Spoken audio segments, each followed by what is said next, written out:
Es ist Winter geworden. Die Bäume haben ihre Blätter fallen gelassen.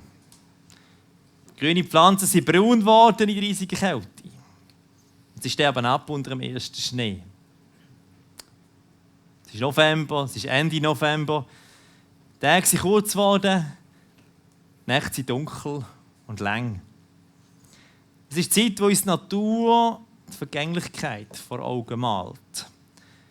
Und darum feiern wir auch als Kirche zum Ende des Kirchenjahres den Ewigkeitssonntag. Es ist wichtig und heilsam, dass wir uns immer auch mit unserer menschlichen Vergänglichkeit auseinandersetzen. Es ist wichtig, dass der Tod nicht verdrängt wird. Jetzt als Metalheads, da sind wir ja uns Liedtexten über den Tod gewandt. Und Schädeln auf Albencover und T-Shirts sind allgegenwärtig.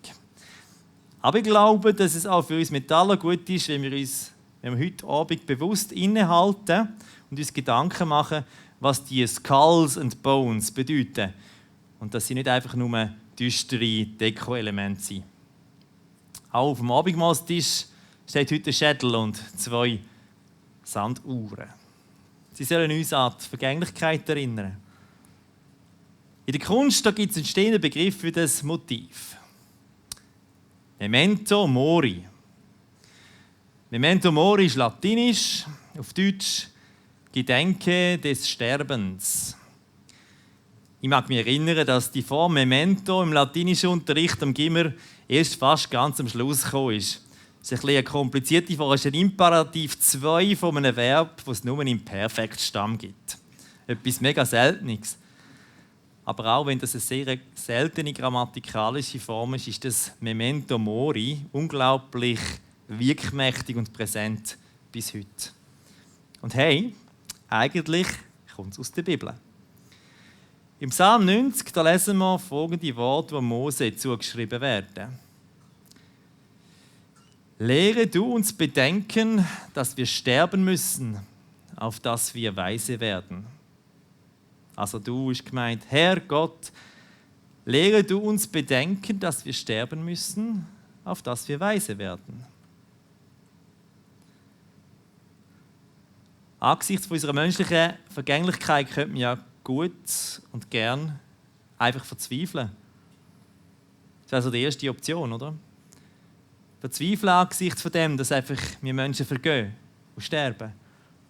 Und die Verzweiflung, die passiert ja immer wieder. Menschen, die keinen Sinn mehr sehen und aufgeben, bevor es Zeit ist. Wenn ein Tod das Letzte ist, je wenn am Schluss sowieso alles vergeht und vergeht, ja, was macht denn überhaupt Sinn? Man kann aber angesichts vom unausweichlichen Tod auch zu einem anderen Schluss kommen. Wir hören das Lied Memento Mori von Feuerschwanz rein.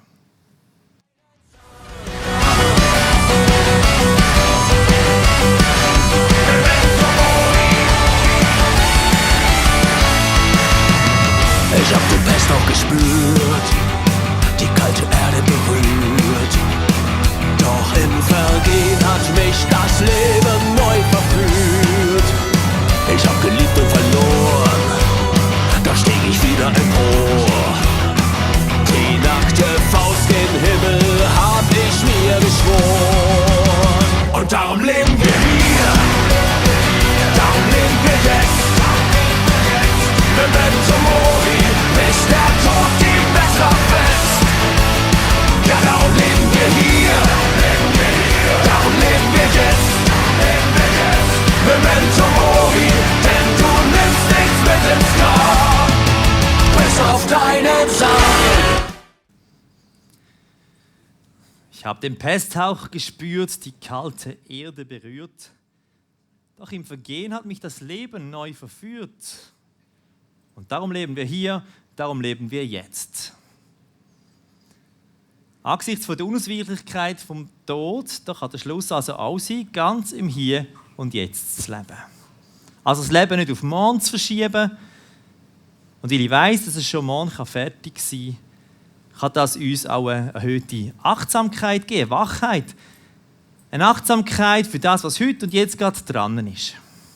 Und das Leben kann auch viel intensiver sein, wenn wir um die Vergänglichkeit und das unausweichliche Ende wissen.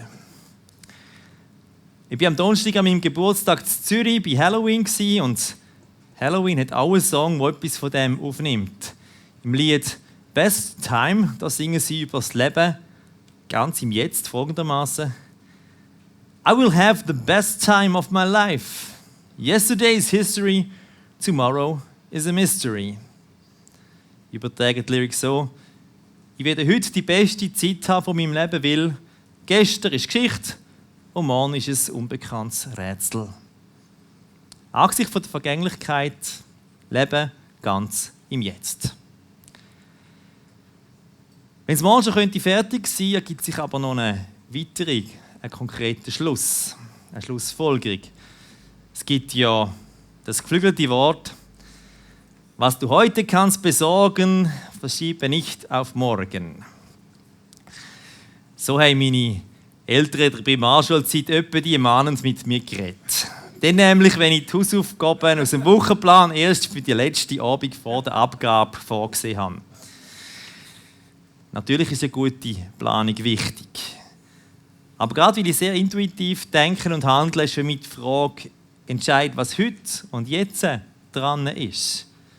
Wo fließt es gerade mit den Ideen? Wo spüre ich gerade jetzt die Energie?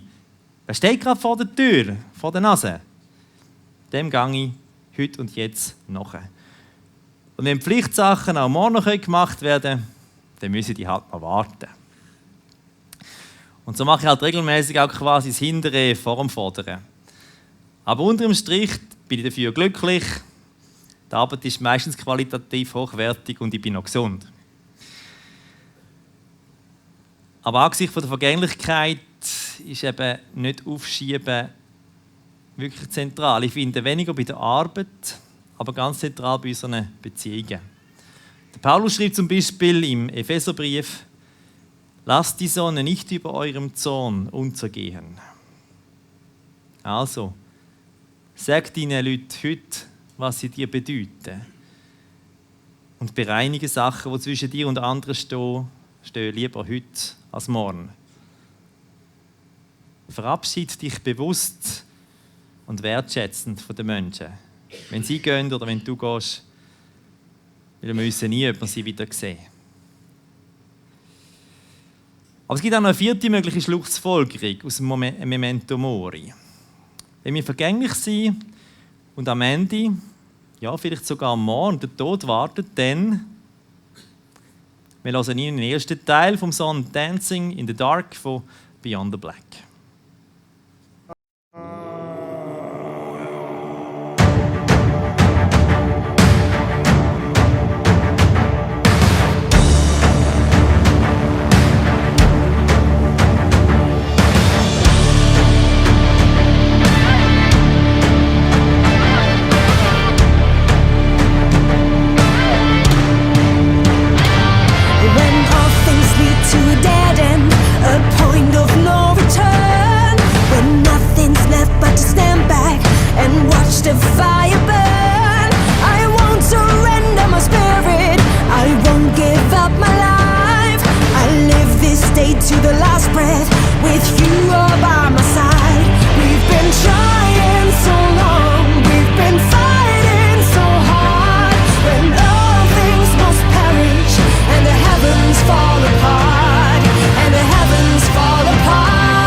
Wir tanzen in der Dunkelheit, kein Morgen, kein Bedauern.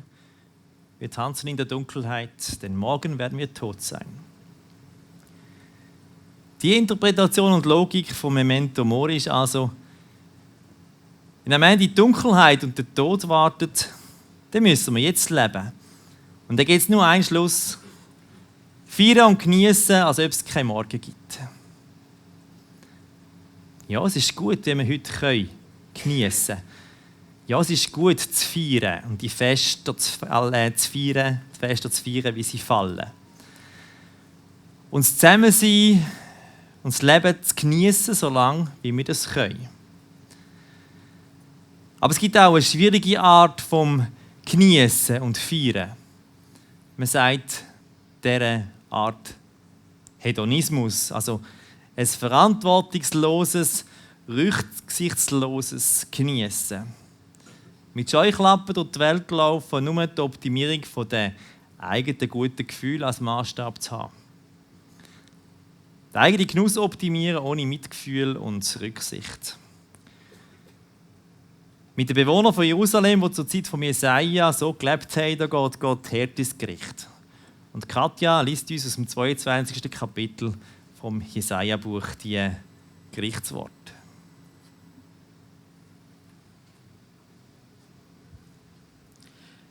Damals rief Gott, der Herr Zebaoth, zum Weinen und Klagen auf.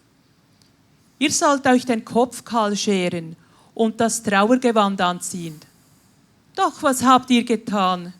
Ihr habt fröhlich gefeiert, habt Rinder und Schafe geschlachtet, Fleisch gegessen und Wein getrunken. Ihr habt gesagt, lasst uns essen und trinken, denn morgen sind wir tot.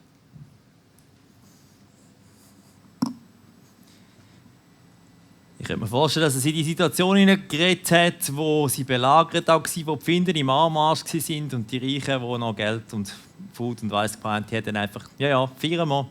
Genau. Aber jedenfalls ist das Wissen um die Endlichkeit von unserem Leben, die führt also nicht automatisch zu einem verantwortungsbewussten Leben. Und ich denke darum, es ist gut, wenn wir noch einmal genau hinschauen, was wir beim Mose im Psalm lesen. Lehre du uns bedenken, dass wir sterben müssen, auf dass wir weise werden. Die Mitte vom Psalmvers, die haben wir jetzt schon genug angeschaut. Memento mori, eben bedenke, dass du sterben musst. Ja. Und wir haben gemerkt, dass dabei nicht zwingend die Weisheit am Schluss dabei rauskommt. Aber damit aus dem zweiten, aus der dritten folgt, also aus dem Memento mori Weisheit wächst, ist das erste in dieser Rechnung entscheidend. Lehre du, gemeint ist Gott, lehre du Gott uns bedenken, dass wir sterben müssen, auf dass wir weise werden. Der Apostel Paulus schrieb den Korinther drum, der zu Recht: Wenn die Toten nicht auferweckt werden, dann lass uns essen und trinken, denn morgen sind wir tot. Also wenn Gott da nicht eine Rolle spielt mit dem Leben und dem, was nachher kommt, ja, dann können wir essen und trinken, weil morgen sind wir tot. Wenn Gott in dieser Sache mit der Vergänglichkeit von uns Menschen keine Rolle spielt, ja, dann ist auch ein rücksichtsloses und verantwortungsloses Feiern und Genießen eine legitime Schlussfolgerung, um etwas aus dem bisschen Leben zu machen, das wir haben. Wenn die Toten nicht auferweckt werden, dann lasst uns essen und trinken, denn morgen sind wir tot. Doch schon der Mose erinnert uns eben, dass für die Memento-Mori-Rechnung Gott matchentscheidend ist. Wenn wir jetzt also Gott einbeziehen, die Frage nach der Vergänglichkeit. Was ist denn die umfassende Weisheit, die wir für uns gewinnen können? Weisheit. Ich habe diese Woche beim IT-Redaktor vom Bund in der Tageszeitung zum Thema KI gelesen: Wer Nützliches weiß, nicht wer vieles weiß, ist weise. Wer Nützliches weiß, nicht wer vieles weiß, ist weise. Also Weisheit ist etwas ganz anderes als Klugheit. Weisheit ist auch etwas anderes als Wissen. Weisheit ist das nützliche Wissen für ein gutes Leben und dann auch das Leben und das Handeln. Was ist die Weisheit, wenn wir Gott bitten, uns zu lehren, unsere Vergänglichkeit zu bedenken? Lassen wir doch, was der Mose dem Psalm 90 sonst noch sagt. Katja, darf ich dich noch einmal bitten?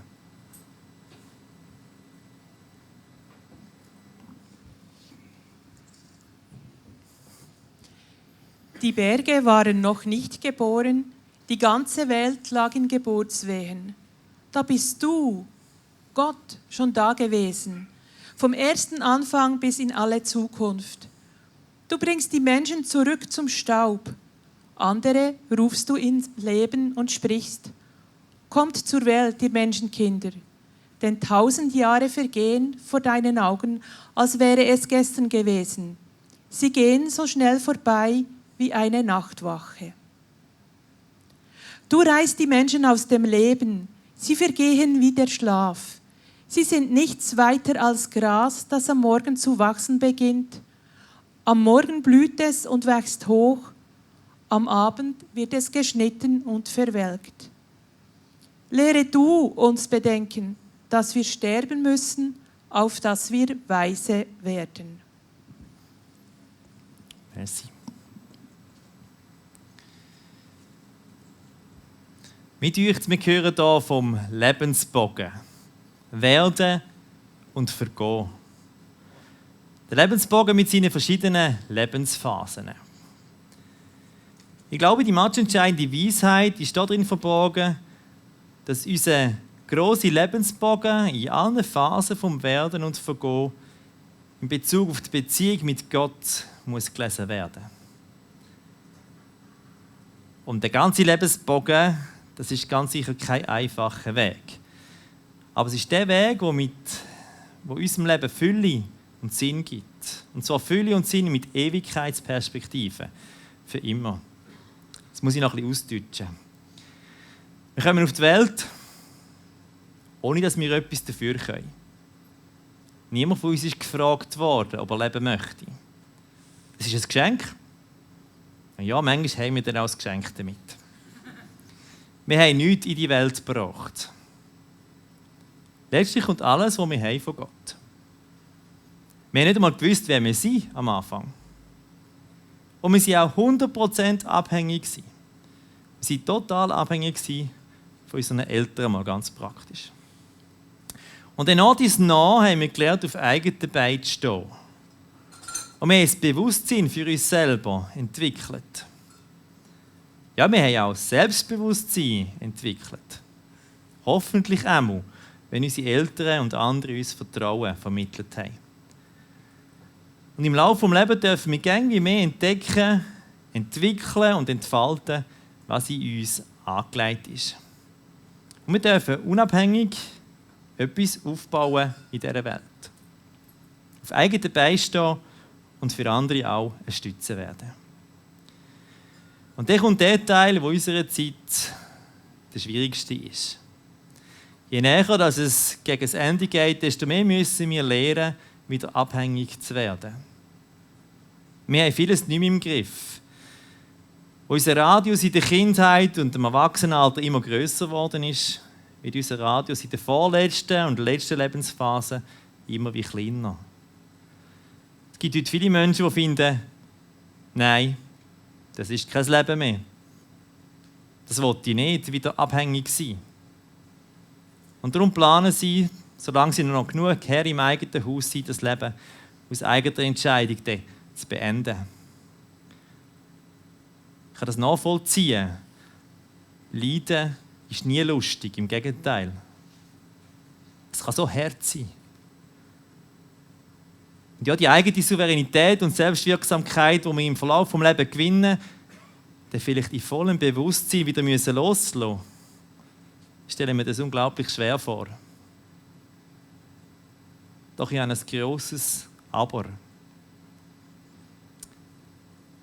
Wenn ich den ganzen Lebensbogen mit all seinen Phasen und dem irdischen Ende im Licht vom liebenden Gott anschaue, der Gott, der uns ins Leben gerufen hat, dann macht auch der letzte, harte Lebensabschnitt vom Verfall plötzlich Sinn als ein Lernweg. Weil das, was wir hier lernen, das spielt eine Rolle in der Ewigkeit. Und der Tod wird nicht das letzte Wort haben. Und darum hat auch das Geformtwerden durch das Leiden seinen Platz.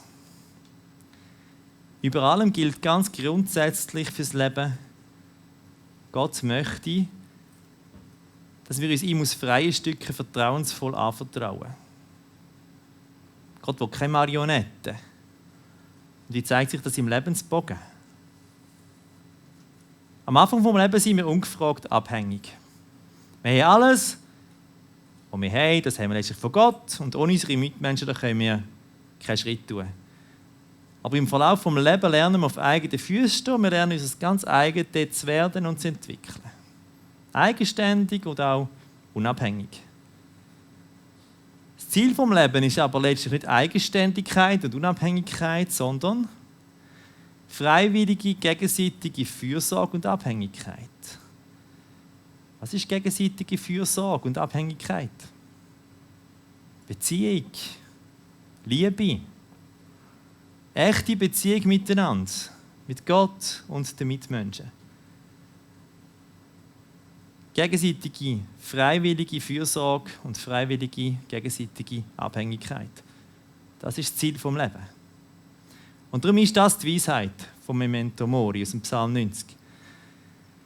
Wenn wir an einen Gott glauben, der uns liebevoll geschaffen hat und uns im Leben begleitet, dann wird er das auch tun auf den letzten Meilen. Und besonders dort dürfen wir lernen, uns ihm freiwillig und vertrauensvoll anzuvertrauen. Abhängigkeit ist kein Defizit. In dieser freiwilligen Gegenseitigkeit abhängig zu sein, das ist das Ziel von dem Universum, wie es Gott denkt und geschaffen hat. Versuchen einmal kurz zusammenzufassen. Erstens, wir können angesichts der menschlichen Vergänglichkeit verzweifeln. Zweitens, wir können aber auch angesichts dieser Vergänglichkeit lernen, ganz im Hier und Jetzt zu leben. Drittens, wie es jederzeit fertig kann sein, ist es gut, wenn wir besonders alles in Zusammenhang mit unseren Beziehungen nicht aufschieben, sondern klären. Viertens, heute genießen und feiern, weil wir nicht wissen, was morgen ist, das ist super.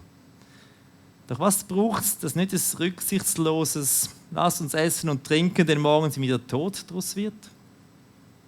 Fünftens, damit das nicht passiert, braucht es Gott in dieser Vergänglichkeitsrechnung. Sechstens, und was ist denn die Weisheit vom Memento Mori? Das Ziel des Lebens ist am Ende nicht Eigenständigkeit und Unabhängigkeit, sondern freiwillige, gegenseitige Fürsorge und gegenseitige Abhängigkeit, Beziehung mit Gott und Mitmenschen. Herr Gott, lehre du uns bedenken, dass wir sterben müssen, auf dass wir weise werden. Memento Mori.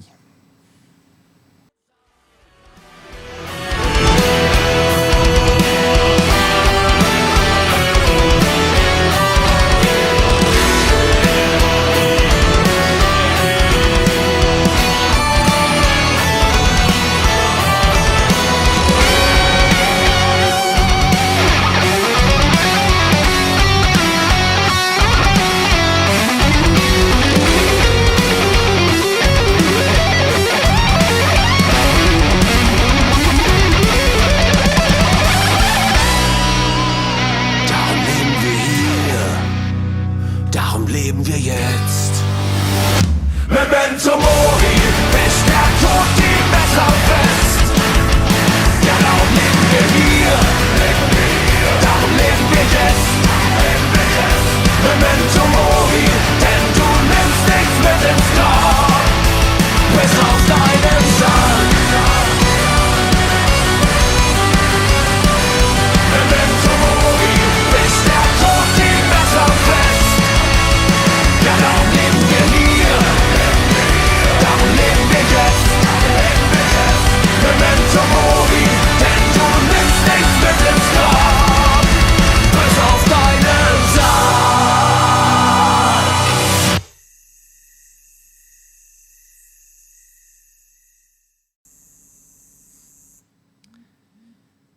Der Niklaus von Flühe, der Bruder Klaus, hat im 15. Jahrhundert tägliches Gebet gesprochen. Und ich finde, es bringt das auf den Punkt, wo es darum geht, wenn wir weise werden angesichts unserer Vergänglichkeit. Und ich lade euch ein, die Worte mitzubeten, wenn ihr mögt. Mein Herr und mein Gott, nimm alles von mir, was mich hindert zu dir. Mein Herr und mein Gott, gib alles mir, was mich führet zu dir. Mein Herr und mein Gott, o nimm mich mir und gib mich ganz zu eigen dir. Ich lobe dich, Herr, von Ewigkeit zu Ewigkeit. Dein Wort ist eine Lampe für meinen Fuß und ein Licht auf meinem Weg. Und Gottes Volk schreit: Amen. Amen.